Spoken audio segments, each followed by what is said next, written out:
Hi, Avalon. How are you? I can't wait to come and see you in a few weeks. And I'm so happy that you're reading Everybody Sees the Ants. I hope you're enjoying it. I know that in parts it's heavy. Sorry about that. But I know that you guys of all people can handle it. So I'm just so thrilled. I've been watching every day all the different things that are happening with Read Brave and Avalon School, and I'm just beyond excited. And if I don't be quiet, I'm going to cry. So a minute ago I had the hiccups, so this could be a funny vlog. But your awesome teacher, Becky, is it Yesna? Sorry if I got that wrong. Sent me a message with some of your questions on it. And while everybody was upstairs taking showers and stuff, that means all of my kids, not everybody in the world, I figured I would take a second and answer some of the questions as if you just asked them to me, meaning I haven't practiced the answers. So get ready for some talking in circles. Okay, so the first question is, how does Lucky get stuff out of his dreams, the cigar, the cards, etc.? Well, that's a great first question. I don't know. And as you go on reading the book, you're going to come up with an answer. You're going to come up with the answer of, did he invent this? Is it real? Is any of it real? Is he really bringing things back and it's just a touch of magic realism? If you know the rest of my work, you'll know that I do work in surrealism or magic realism into my books. So this is another touch of it. So I don't have a straight answer for that question. I know, bummer, right? Let's try the second one. What do the ants represent? Okay, the ants represent a lot of different things. I think most of all the ants represent the voices inside of our own heads, the strong ones and the weak ones, and the bullies inside of our own heads, and our friends inside of our own heads. The ants represent that little bit of moment, that little bit of shock that we go through, and that little moment of shock when we all have one. When someone's treating us meanly, we all like our adrenaline goes up and we become shocked. And in that moment, the ants were born. When I was writing Everybody Sees the Ants, I hadn't expected them to show up. They just did when Lucky had that experience outside of the men's room at the pool. And so the ants were there, and they were, donning party hats and drinking martinis and things like this. And I think that in moments of shock, and I have had those in my life, your brain will do things to get you through those moments of shock. And so that's how the ants were born. And I think that all of us have had something happen to us. And so therefore, that's where the title of the book came from, really, that everybody can see the ants. Some people may deny that they see the ants, but they don't. But they don't. What? They don't. But they. Darn it! My daughter just walked by. I got all distracted. I'm blaming her. But they still see the ants. I think most people do. Anyway, bear with me. What made you decide to write a book? Wow, I've been writing books for 19 years. I only got published after 15 years. It took me 7 novels and 15 years to get published. I decided to write books because I read books that inspired me and that I loved, and that just, I don't know, I was always a writer. I wrote in journals. And I don't really know. I mean, sometimes I think about it. I didn't go to school for writing. I went to school for photography. But I always knew I wanted to write, and I was always writing things as I did things. So what really got me to write a book was about a half a year or more of sitting down every day and reading a book. And then they just inspired me. And then there was this one day I read this one book and I went, yes, okay, now's the time to do it. So I sat down in front of a typewriter because I know I don't look it, but computers weren't invented then. And I started writing my first book. So, and what made me write a book about bullying?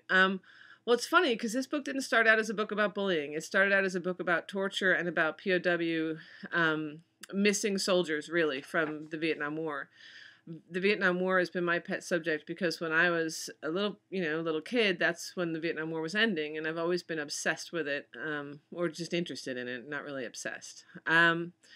So I started the book, I started to write a book about Lucky Linderman, grandson of a missing soldier. And what ended up happening was this story kind of came up. You can read my piece. There's a book called Dear Bully, and I have a piece in that, and so do 69 other amazing authors have pieces in that. But you can see my experience with bullying in that book. And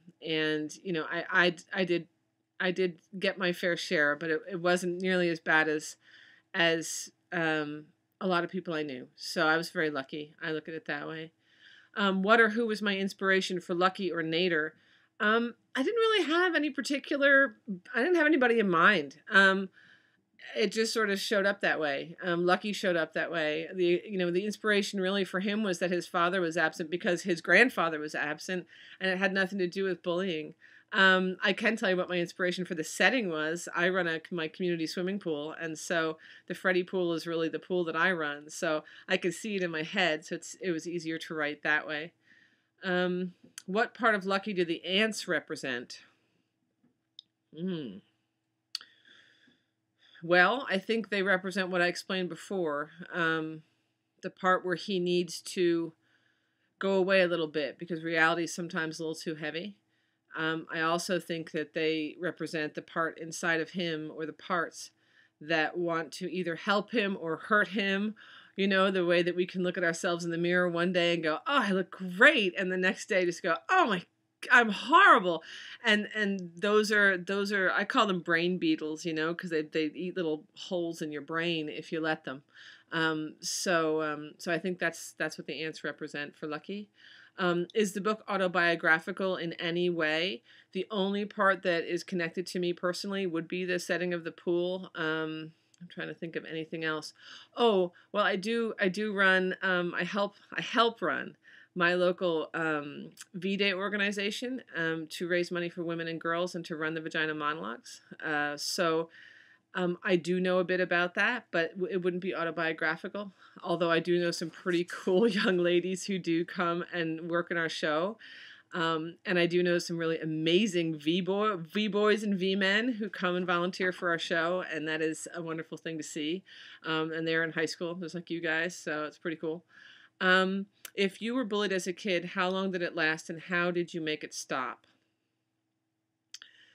I would, and you know what I might do? I might bring my essay from Dear Bully and read it to you when I'm there at the end of February. But I didn't make it stop. I didn't think I could tell the adults in my life, and I didn't think that they would do anything about it. I didn't think the administration or the teachers in my school at the time would do anything about it. I don't know if that was true or not. It was a different time, and it was a very interesting kind of bullying that was, gender-based, and I just didn't want to call attention to myself because it's so embarrassing. So yeah, I did have an experience with it, more than once. I definitely had people who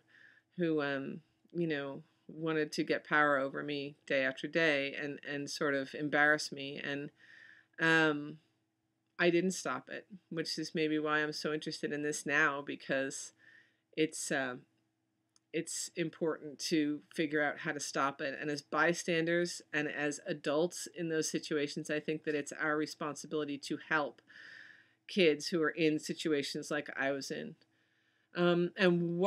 Why did you choose to write about a boy instead of a girl? Epic question to end with. That is the last one. Yes, it is.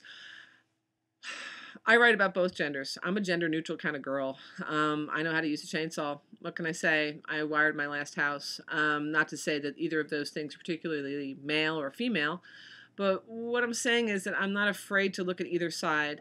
When it comes to the authenticity of the male voice in this book, because a lot of people, because I use my initials, think that I'm a man after they read this book, which is kind of a compliment.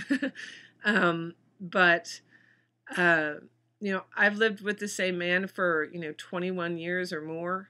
I was always one of the guys. I always kind of felt more comfortable hanging around with guys. I've never gotten a manicure, or I did get a pedicure once because some awesome ladies in Arizona kind of said you have to, but I've never had my nails done, and I don't wear makeup, and I don't, all those girly things. Again, are they girly? I don't know. Who put that in a box? If to be a girl I have to like shopping, then what am I? I don't know. I've never liked shopping. So I feel more comfortable writing boys. My next book due out this year in October in 2013 is called Reality Boy, and I felt very, very comfortable writing Gerald too. So I kind of go back and forth. I do a girl, a book with a girl main character and a book with a boy main character. It just seems to come naturally that way. It's not really a decision of mine. It just comes out of me that way. Anyway, thank you for the awesome questions. I'm going to shut up now. It's been a whole 10 minutes. I'll see you in a few weeks. Congratulations on all your amazing public service announcements and your videos and everything you're doing in school and everything that you've done to get on, Gaga's bus and to get attention and the much deserved publicity for your amazing school. I think it's fantastic, and I cannot wait to meet you. So, and thank you to the teachers for doing all of this, because I know that this is different, and I'm just so stoked to be part of it. So I'll see you in a few weeks, you guys. Thanks a million. Have a good day.